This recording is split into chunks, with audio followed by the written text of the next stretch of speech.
خان کسی ڈیل کے لیے بیٹھ جائیں تو کیونکہ عمران خان بارہا کہہ چکے ہیں اور یہ کوئی ان کو ماننے کو تیار نہیں ہے، نہ ہی آپ لوگ جو جرنلسٹ ہمارے سے پوچھتے ہیں آپ یہ ماننے کو تیار ہیں کہ عمران خان نے کہا ہے کہ میں اپنے کیسز کا سامنا کروں گا۔ اگر انہوں نے پہلے سے طے شدہ بھی ہے کہ ہم نے فیصلہ کر کے رکھا ہوا ہے سنبھال کے، تو وہ کہہ رہے ہیں کہ آ کے سنائیں، اور یہ اب عمران خان کا پریشر ہے کہ کل آپ جج کو کہا ہے، جج کو میں اپیل ہی کر سکتے ہیں کہ ہر حالت میں جج آئے اور مجھے فیصلہ سنائے۔ القادر کے جو جیسے یہاں پہ آپ نے دیکھا ہوگا کہ ان کا بھی فیصلہ پہلے سے آپ کو اب سمجھ آ گئی ہوگی کہ القادر کا پہلے سے فیصلہ ہوا ہے۔ اسی طرح دو اور کیس گزرے ہیں اس سے پہلے، ایک توشہ خانہ کا کیس دلاور جج کا، ایک سائفر کا کیس جج ذوالقرنین کا،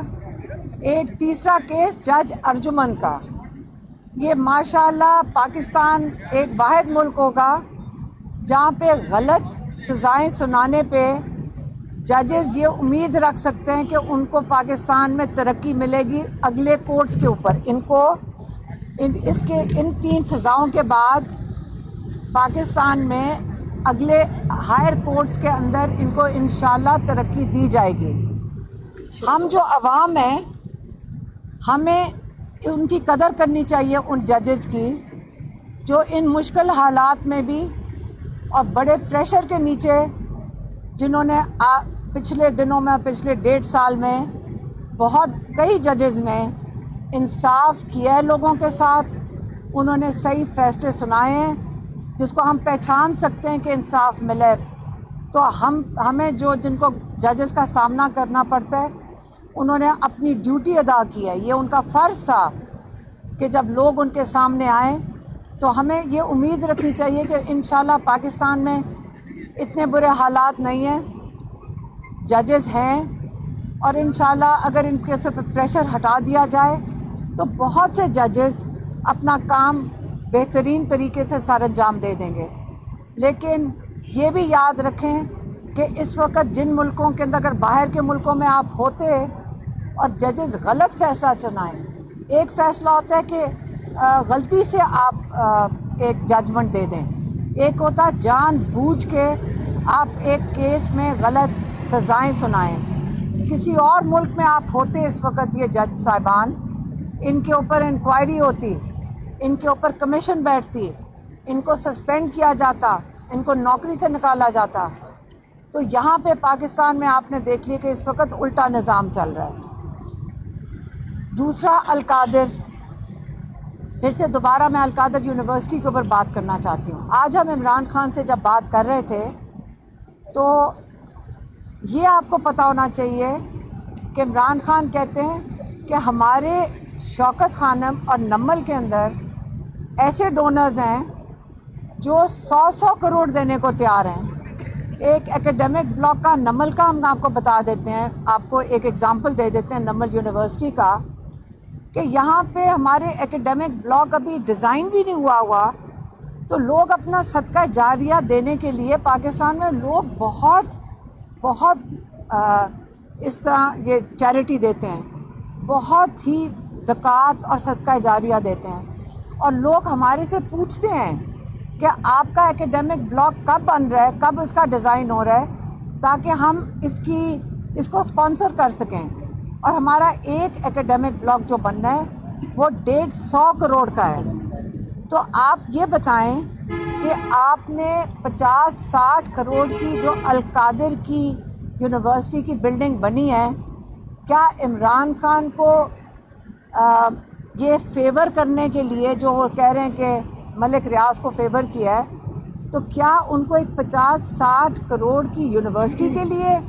ان کو فیور کرنا تھا؟ یہ تو ایسی جگہ ہیں جہاں پہ لوگ خود آتے ہیں اور کہتے ہیں کہ ہمیں آپ موقع دیں کہ ہم ان کو اسپانسر کر سکیں۔ تو اس کے ساتھ آپ کو زیادہ بہتر سمجھ آئے گی کہ 9 ارب روپیہ شوکت خانہ میں لوگ دیتے ہیں، تو کیا القادر یونیورسٹی کے لیے آپ کا خیال ہے پاکستان میں لوگ نہیں ہیں، پاکستانی جو اوورسیز ہیں وہ نہیں ہیں جو اس کو اسپانسر کر دیتے کہ عمران خان کو اتنا مشکل فیصلہ کرنا تھا القادر یونیورسٹی کے لیے؟ تو یہ تو دوسری بات آپ کو القادر پہ سمجھ آ گئی۔ تیسری عمران خان نے بات کی ہے نیوٹرل امپائرز کی۔ انہوں نے کہا کہ میں پہلا انسان ہوں اور واحد انسان ہوں جس نے کرکٹر جنہوں نے نیوٹرل امپائر کے لیے بہت جد و جہد کی، اور آخر کار عمران خان کی اس جد و جہد سے ساری دنیا میں کرکٹ کے میدان میں نیوٹرل امپائر تعینات ہوئے ہیں۔ اور اب آپ کو پتہ ہے کہ آپ کو شاید ابھی پتہ نہ ہو، لیکن عمران خان نے اس کے لیے بہت جد و جہد کی تھی۔ تو یہ عمران خان کی کرکٹ کی میدان میں بہت بڑی کامیابی تھی۔ اسی طرح عمران خان کہہ رہے ہیں جو 9 مئی اور 26 نومبر اس کے لیے کیا انہوں نے مانگا ہے؟ انہوں نے کہا ہے کہ اس کے لیے بھی نیوٹرل امپائر لگائیں۔ نیوٹرل امپائر ہمارے سپریم کورٹ کے 3 سینئر موسٹ ججز کو لگائیں جو اس کی تحقیقات کریں، جو شفاف تحقیقات کریں، اور وہ بتائیں کہ جس نے بھی جرم کیا ہے، جس نے بھی بلڈنگ میں گھس کے آگ لگائی ہے، یہی ججز جس کو بھی سزا دیں گے، اگر وہ پی ٹی آئی میں ہوگا یا نہیں ہوگا، ججز کی ذمہ داری ہے کہ یہ ان کو اس کی انویسٹیگیشن کے بعد ان کو آئیڈینٹیفائی کریں، اور ججز جو سزا دیں گے، عمران خان کہتا ہے میں کیوں اس کے راستے میں کھڑا ہوں گا، لیکن ایک تحقیقات تو ہونی چاہیے۔ ناانصافی تب ہوتی ہے جب بے گناہ لوگ جیلوں کے اندر ہوں اور آپ کہیں کہ ان کو یہ ہمیں پتہ ہے کہ انہوں نے جلائی ہیں بلڈنگز، لیکن آپ نے کوئی ثبوت سامنے نہ رکھا ہو۔ اب ہمارے سب کے اوپر بھی کیسز ہیں، میری بہن کے اوپر بھی ہیں، میرے اوپر بھی ہیں، شاید یہاں کافی لوگ کھڑے ہوں گے ان کے اوپر بھی ہیں۔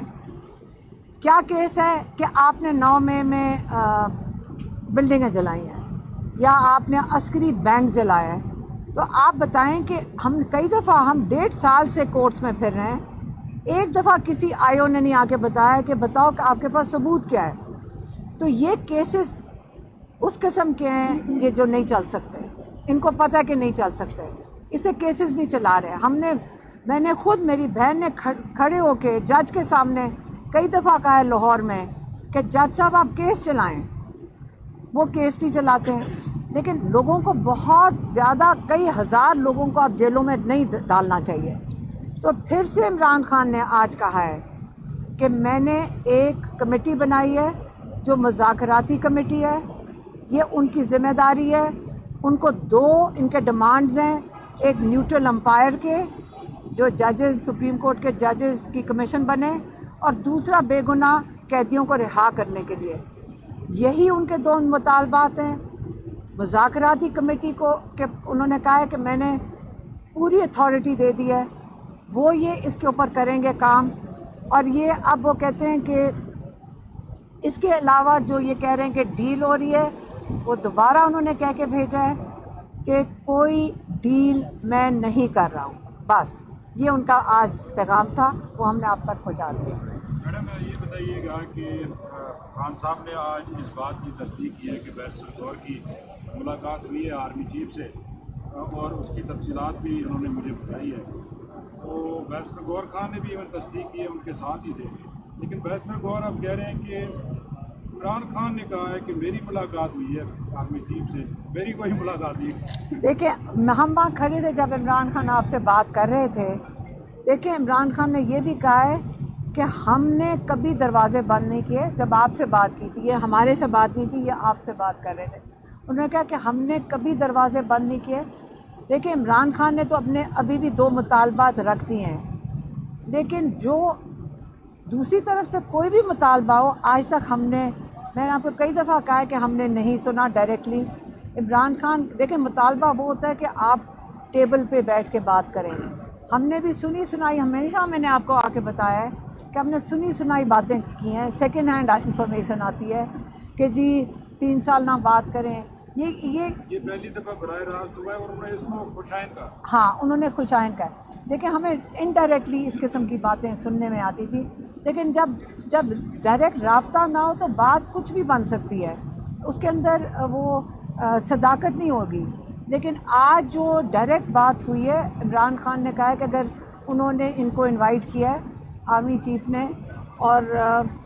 میرے خیال میں علی امین گنڈا پور اور بیرسٹر گوہر کی جو ملاقات ہوئی ہے تو یہ اچھی بات ہے، انہوں نے پہل قدمی کی ہے اس چیز میں، تو عمران خان نے اس کو خوش آئند کہا ہے.